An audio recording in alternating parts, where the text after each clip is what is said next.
Hi everyone, I'm Kate, and it's my great pleasure to be here today on the Language School's mission, carried out specially for your benefit.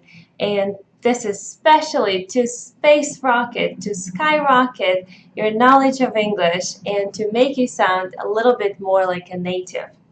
Now, today we are going to embark on a very interesting journey. The journey that is going to be connected with two topics. Well, first off, here you can find 5 adverbs to fill the space. Whoa, what does that mean? Well, space, as you might know, has a few meanings. Well, first of all, here I mean space as a gap between the thoughts that you sometimes need to take whenever you are making a pause or you're looking for words to say. Now, let's imagine that there's 5 adverbs. These are the words that you would probably be using whenever you want to emphasize a statement or whenever you are technically thinking about the right way of putting things. Now, having said that, let's go back to the original meaning of the word space. And today, guys, I would really love to cover an event that has recently shaken the whole world up with the surreal feelings of excitement and pride for humanity.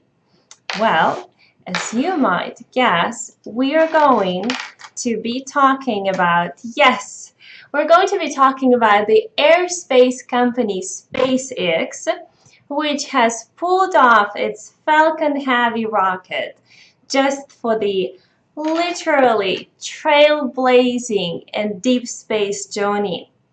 Well, as you know, the prominent figure Elon Musk believes that this event, this extremely important event, just shows an important milestone in spaceflight history. Because obviously, this is the first time a spacecraft, a rocket that powerful, has been sent in space by a private company, not a government space agency. Well, this spectacular and flame-heavy launch was witnessed by virtually 500,000 people. And actually, these people were not just able to see it, but they were also able to hear it and feel it vibrating the ground. How amazing is that? How emotional must that be? Now, what is even more unbelievable is that not only did Musk manage to set this rocket in the air, but he basically landed the two pieces right back to the ground on the same circles where they took off. My goodness, I have no words to describe that, so that's totally unbelievable. Now, what you guys have just witnessed is me using the words that we're going to be talking about and looking into in more details today. All right, but first of all, my question is, how do we call these words? What are they? And these words are actually called the crutch words. Now, what's a crutch? Crutch is a stick that you might put under your arm if you injured your leg to help you walk. So basically, crutch is a certain support. Now, in order to be using crutch words, you don't need to have an injured leg because crutch words are filler words that give us more time to think and that help us emphasize a statement. So they, so to say, support us when speaking. Well, it's a rule of thumb, of course, to be, well, omitting the needless words in your speech. Yeah, that's true. But on the other hand, in order to sound more natural and let's say to shift from a formal professional conversation into a more chatty and relaxed one, you might be actually using or spicing up your speech with words like that. So my peace of mind would be not to be abusing these words, but use them from time to time just to make your speech sound a bit cooler, let's say. Now let's have a closer look into each word.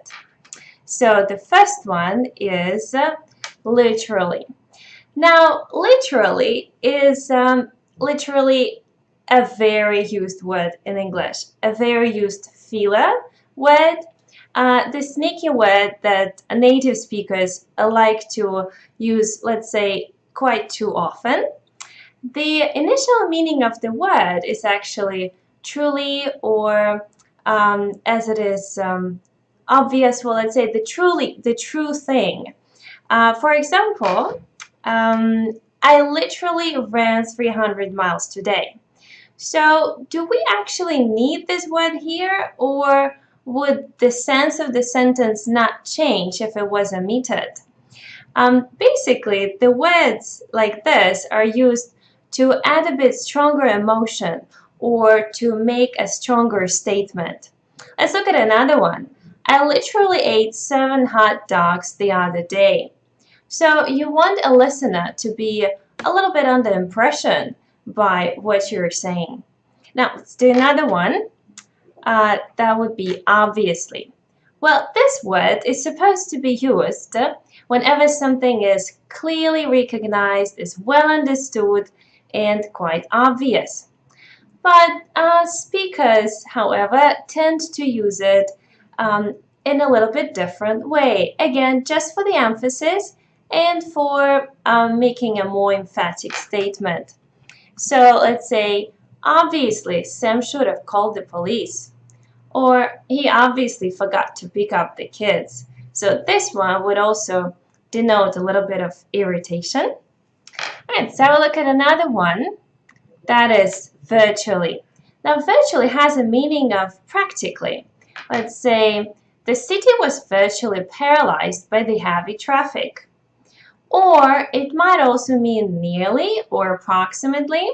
Like, let's say, virtually everyone gets a headache now and then. Let's move on to the next one. So this is going to be actually. Well, I'm pretty sure you guys like this word and use it quite often. So actually means as a matter of fact or truly. But again, quite misused or added for the emphasis. So, for example, the teacher was saying something, but I actually had no idea what it was.